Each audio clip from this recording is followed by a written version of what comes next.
చూసుకుంటే ఈ రోజు ప్రధానమైన అంశాల్లోకి వెళ్తే దేశమంతా కులగణన కేంద్ర కేబినెట్ సంచలన నిర్ణయం జనాభా లెక్కతో పాటు క్యాస్ట్ సెన్సస్ నిర్వహించేందుకు ఆమోదం కొన్ని రాష్ట్రాల్లో కులగణన పారదర్శకంగా జరగలే క్యాస్ట్ సెన్సస్ కేంద్రం పరిధి అంశం అశ్విని వైష్ణవ్ ఎప్పుడు చేపడతారనేది వివరాలు మాత్రం సస్పెన్స్ త్వరలోనే నిర్వహించవచ్చన్న అధికార వర్గాలు అధికారంలో ఉన్నప్పుడు కులగణనను కాంగ్రెసే వ్యతిరేకించిందని కేంద్ర హోంశాఖ మంత్రి అమిత్ షా ఫైర్ కేంద్ర ప్రభుత్వం సంచలన నిర్ణయం తీసుకుంది నిన్న ప్రధానమంత్రి అధ్యక్షతన కేబినెట్ పొలిటికల్ అఫైర్స్ సమావేశమైంది సమావేశంలో కులగణన పైన ఆమోదం తెలిపింది తర్వాత అశ్విని వైష్ణవ్ మీడియాతో మాట్లాడుతూ కేబినెట్ నిర్ణయాలు వెల్లడించారు సో ఇన్నాళ్ళు ఈ కులగణన పైన దేశవ్యాప్తంగా చర్చ అయితే కొనసాగుతుంది కాంగ్రెస్ పార్టీ మేము అధికారంలోకి వస్తే చేస్తామంటూ ప్రధానంగా రాహుల్ గాంధీ ఎన్నికల ప్రచారంలో భాగంగా భారత్ జోడో యాత్ర చేసినప్పుడు కూడా ప్రధానంగా అన్ని రాష్ట్రాల్లో ఇదే మాట్లాడుకుంటూ వచ్చారు మేము అధికారంలోకి వస్తే కులగణన చేస్తామని సో ఏదైతే కాంగ్రెస్ పాలిత రాష్ట్రాలు ఉన్నాయో ప్రస్తుతం తెలంగాణలో కులగణన గత సంవత్సరం నిర్వహించారు సో దానిలో కూడా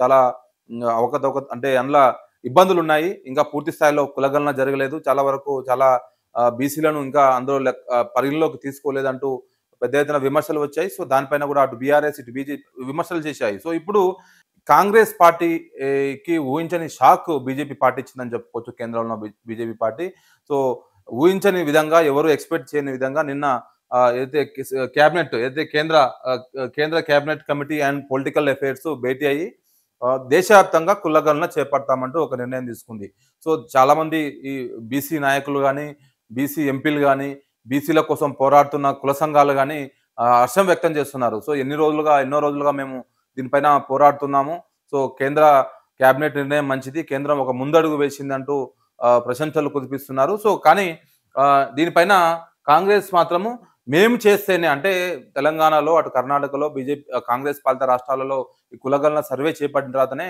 దానిపైన దేశవ్యాప్తంగా చర్చ జరిగింది కాబట్టి కేంద్రం దీనిపైన ముందడుగు వేసిందంటూ అటు కాంగ్రెస్ నాయకులు చెప్తున్నారు సో మరోపక్క దీనిపైన కేంద్ర హోంశాఖ మంత్రి అమిత్ షా మాత్రం సీరియస్ అయ్యారు సో ఎప్పుడు లేని విధంగా అంటే ఇంకా చూసుకోవచ్చు జనాభా లెక్కలతో పాటు కులగణన చేయాలని మోదీ సర్కార్ తీసుకున్న నిర్ణయం చారిత్రకమైన నిర్ణయం అని కేంద్ర హోంమంత్రి అమిత్ షా అన్నారు సామాజిక సమానత్వం అన్ని వర్గాల హక్కుల పట్ల ప్రధానమంత్రికి మోడీ సర్కారుకు డెడికేషన్ ఇదే నిదర్శనం అని చెప్పారు బుధవారం ఈ మేరకు ఆయన ఎక్స్ లో పోస్ట్ చేశారు కాంగ్రెస్ దాని మిత్ర పక్షాలు అధికారంలో ఉన్నప్పుడు కొన్ని దశాబ్దాలుగా కులగణనను వ్యతిరేకించాయి ప్రతిపక్షంలోకి వచ్చినప్పుడు దీనిపై రాజకీయం చేశాయి కానీ తాజాగా మోదీ సర్కార్ నిర్ణయం తీసుకుందంటూ సో ఇది ఎక్స్ ద్వారా నిన్న అమిత్ షా సీరియస్ అయ్యారు బీజేపీ పట్ల సో అధికారంలో ఉన్నప్పుడు దాదాపు 60 సంవత్సరాల పాటు కాంగ్రెస్ పార్టీ దేశంలో అధికారంలో ఉంది కానీ అప్పుడు కులగణన చేయలేదు కానీ ఇప్పుడు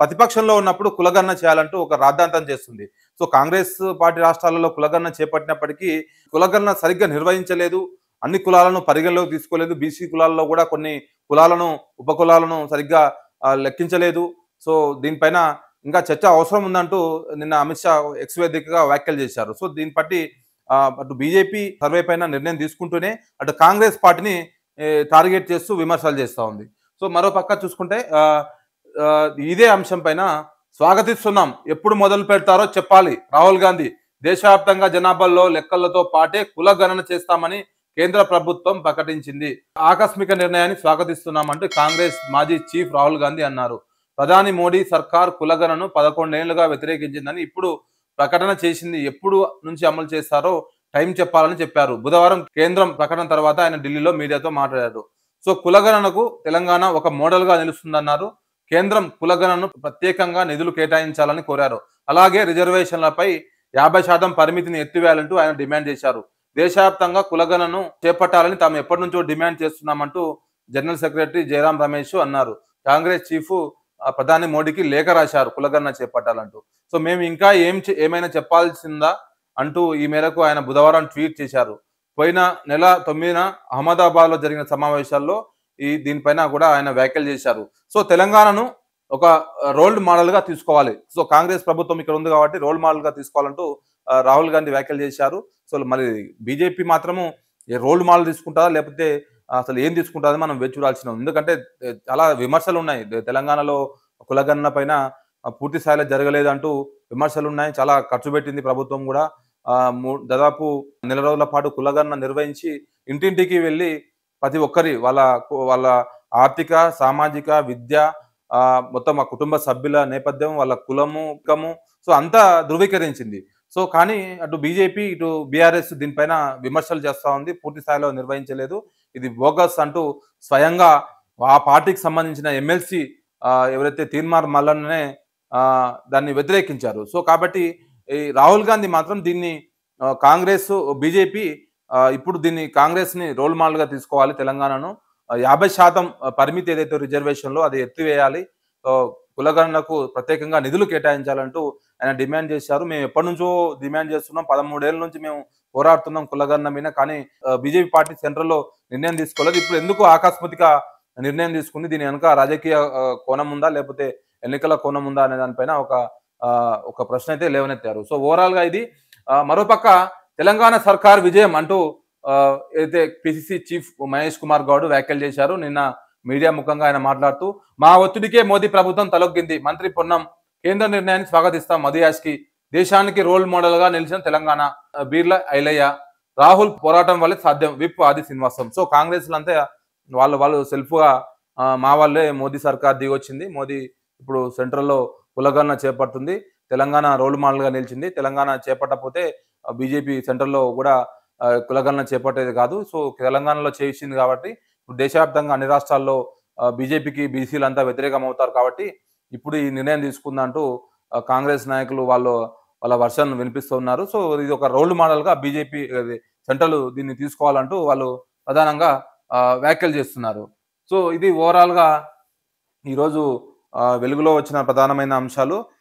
సీఎం రేవంత్ రెడ్డి కూడా దీనిపైన నిన్న మాట్లాడారు. సో దేశమంతా కులగణన, కాంగ్రెస్ విజయం. సీఎం రేవంత్ రెడ్డి ప్రతిపక్ష నేతగా ఉన్నప్పటికీ దేశ విధానాలను రాహుల్ గాంధీ ప్రభావితం చేయగలిగారని, దేశమంతా కులగణన చేపట్టాలని కేంద్ర ప్రభుత్వం నిర్ణయించడం కాంగ్రెస్ పార్టీ విజయమని సీఎం రేవంత్ రెడ్డి తెలిపారు. రాహుల్ గాంధీ కొన్నేళ్లుగా దేశవ్యాప్తంగా కులగణన కోసం నిరంతరం పోరాటం చేస్తున్నారని, ఢిల్లీలోని జంతర్ మంతర్ దగ్గర తెలంగాణ కాంగ్రెస్ నాయకులు ఆందోళన నిర్వహించారంటూ, కేంద్రంపై ఒత్తిడి తెచ్చారంటూ ఆయన వ్యాఖ్యలు చేశారు. నిన్న ఆయన ఏదైతే ఒక సమావేశం సందర్భంగా, కార్యక్రమం సందర్భంగా ఇది ఖచ్చితంగా దేశమంతా కులగణన, కాంగ్రెస్ విజయము. సో నేను అంటే ఆయన ముఖ్యమంత్రిగా ఉన్న సమయంలోనే ఎన్నికల సమయంలో రాహుల్ గాంధీ జోడో యాత్ర సందర్భంగా ఆయన తెలంగాణలో అధికారంలోకి వస్తే ఖచ్చితంగా కులగణన చేపడతామని చెప్పారు. సో నేను ముఖ్యమంత్రి అయ్యాక దీనిపైన కులగణన పైన ఒక సబ్ కమిటీ వేసి దాని తర్వాత నిర్ణయం తీసుకొని కులగణన చేపట్టాము. మంచి విజయవంతం సాధించాము. సో రాహుల్ గాంధీ గత కొన్ని రోజులుగా దీనిపైన పోరాడుతున్నారు. ప్రతిపక్షంలో ఉండి కూడా కొన్ని విధానపరమైన నిర్ణయాలపైన ఆయన పోరాడి ఈ విజయం సాధించారంటూ ఆయన వ్యాఖ్యలు చేస్తున్నారు. సో ఓవరాల్ గా దీనిపైన భిన్న అభిప్రాయాలు వెల్లడవుతున్నాయి. అటు బీసీ నాయకులు కూడా సర్వత్రా హర్షం వ్యక్తం చేస్తున్నారు. సో మన దీనిపైన భవిష్యత్తులో మన బీజేపీ ఏ విధంగా సెంట్రల్లో ఈ కులగణన చేపడుతుంది, కులగణనతో పాటు వాళ్ళకి సంబంధించిన అన్ని అంటే కుల గణనతో పాటు వాళ్ళకి సంబంధించిన సంబంధించిన నిర్ణయాలు కూడా తీసుకోవాల్సి ఉంటుంది కాబట్టి సో చూడాలి మరి ఈ రోజు ఏ విధంగా ఉంటుందో.